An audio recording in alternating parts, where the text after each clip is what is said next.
اب یہ درود اتنی بڑی نعمت ہے کہ واسطے تک پیدا پڑا ہے، اگر درود نہیں پڑتا تو یہ برائی اس کے ساتھ. بلند آواز سے درود پڑے. اللہم صلی علی محمد وہ ہے کہ جو بے لطف کو لطف عطا کرے، جو گنگوں کو لطف عطا کرے اسے رسول کہتے ہیں، اور جو اپنی انگلی کے اشارے سے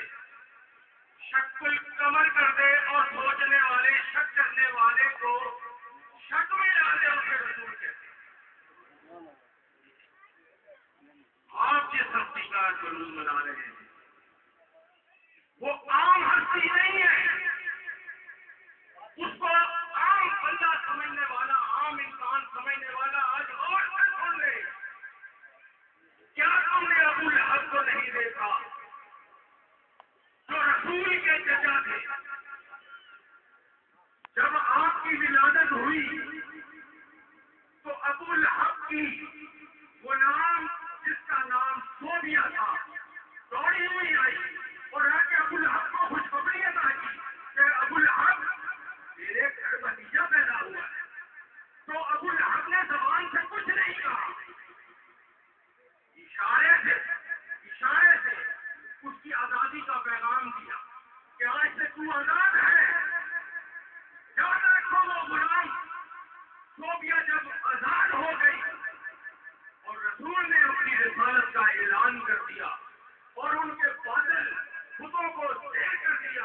اور جب آپ کی ولادت ہو رہی تھی تو یہ مولانا صاحب گواہ ہیں، آپ سارے سمجھدار ہیں، کعبے کے 313 فٹ جو ہے وہ ختم ہو کر گئے. مہاراشٹر ایران کا آتش کا جو زرتشتوں کا 1000 سال سے چل رہا تھا وہ پھٹ گیا. اور جب یہ خبر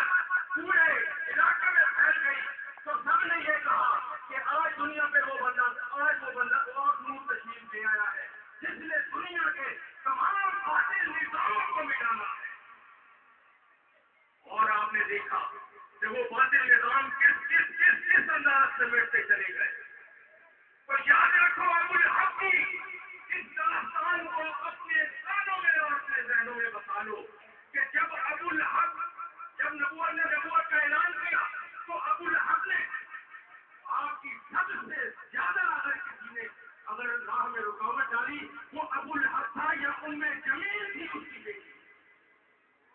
وہ ام جمیل اور وہ ابو لہب جو رسول کی راہ میں کانٹے بچھاتے رہے، جو رسول کی راہ میں رکاوٹیں ڈالتے رہے. اور جب وہ مرنے کے قریب آیا تو عرب کے اندر چیچک کی بیماری اس کو اتنا مہلک سمجھا جاتا تھا کہ جب چیچک کی بیماری کسی کو لگ جاتی تھی کوئی بندہ اس کے نزدیک تک نہیں آتا تھا. تو وہ چیچک کی بیماری میں جب مر گیا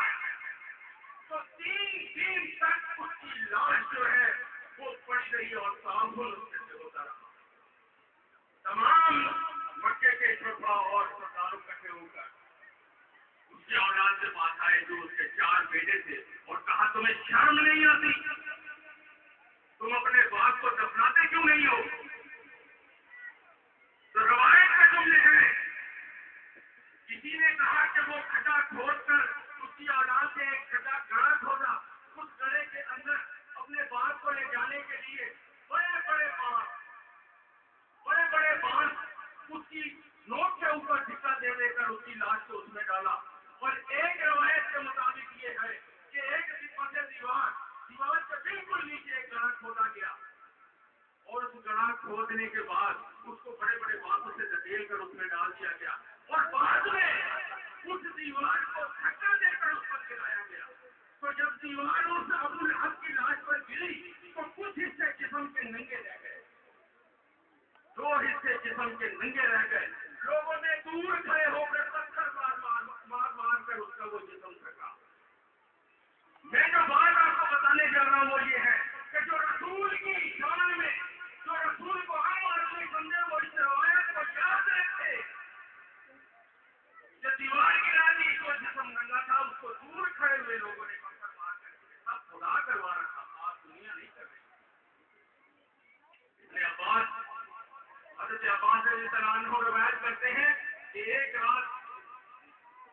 ایک رات میں نے خواب میں دیکھا میں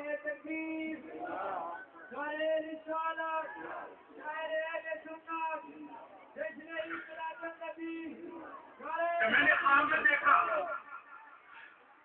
کہ ابو لہب خواب میں آئے اور میں نے پوچھا ماں حال کا کیا حال ہے آپ کا؟ اس نے کہا میں بڑے عذاب میں ہوں، بڑے عذاب میں ہوں اور مجھ پر پورا ہفتہ عذاب رہتا ہے، لیکن ایک دن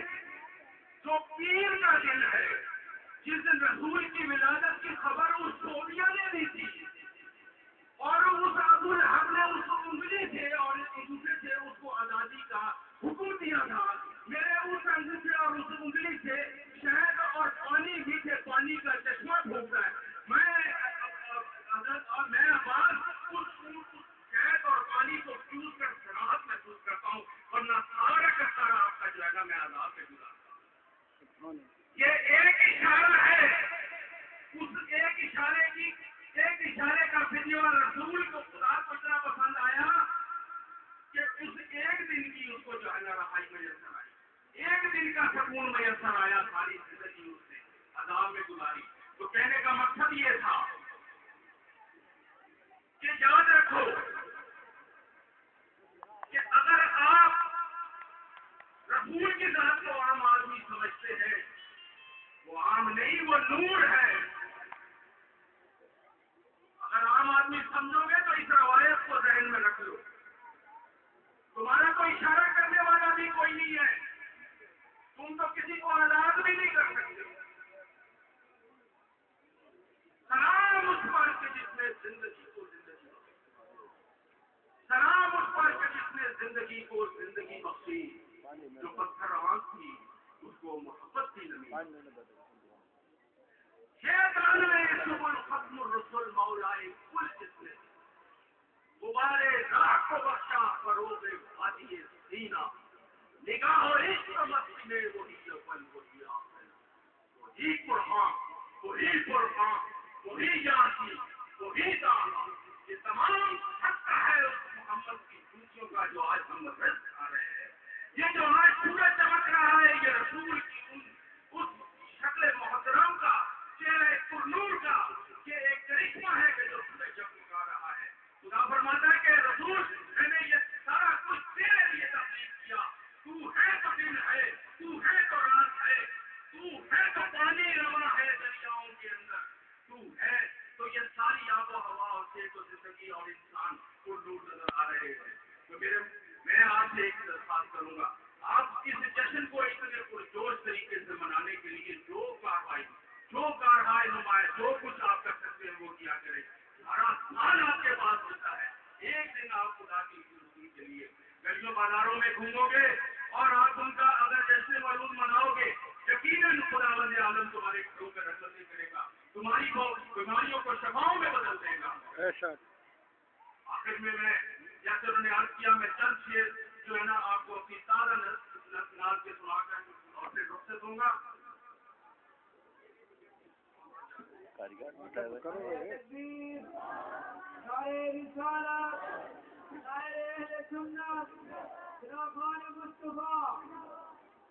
حبیب کبریا کی ہر ادا سے پیار کرتا ہوں، سبحان اللہ، حبیب کبریا کی ہر ادا سے پیار کرتا ہوں، میں صحبہ کی ہنسی آب و ہوا سے پیار کرتا ہوں، میں صحبہ کی ہنسی آب و ہوا سے پیار کرتا ہوں، اور کوئی ختم رسول کے نام پر جب بھی سواری ہو میں ہر خائل کی ہر ایسی ادا سے پیار کرتا ہوں۔ میرے لب پر خدا کے بعد بس ان کا وسیلہ ہے، میں ان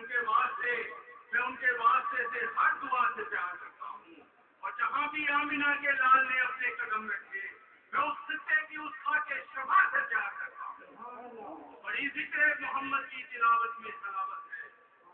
بڑی ذکر محمد کی تلاوت میں حلاوت ہے، خدا کے بعد میں ان کی صلاح سے پیار کرتا ہوں، وہ جن کی ذات اثر پر خدا صلوات پڑتا ہے،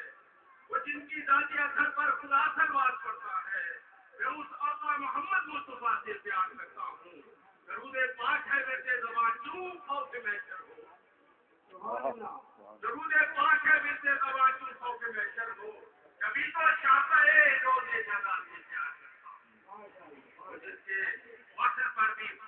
جس کے وصل پر پانے کی آیا دو کمانوں پر کبھی بھی حق سے دو کمان سے پیار کرتا ہوں یہی قرآن کہتا ہے فرشتے ان کے ساحل ہیں میں ایسے تاجدار حل ادا سے پیار کرتا ہوں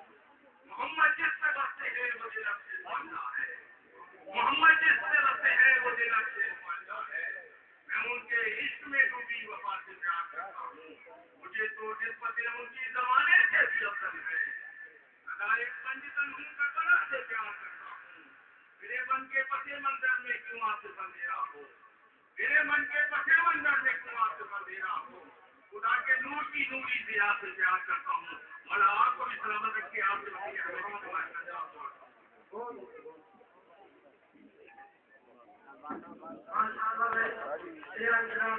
محمد آصف صاحب جو اپنی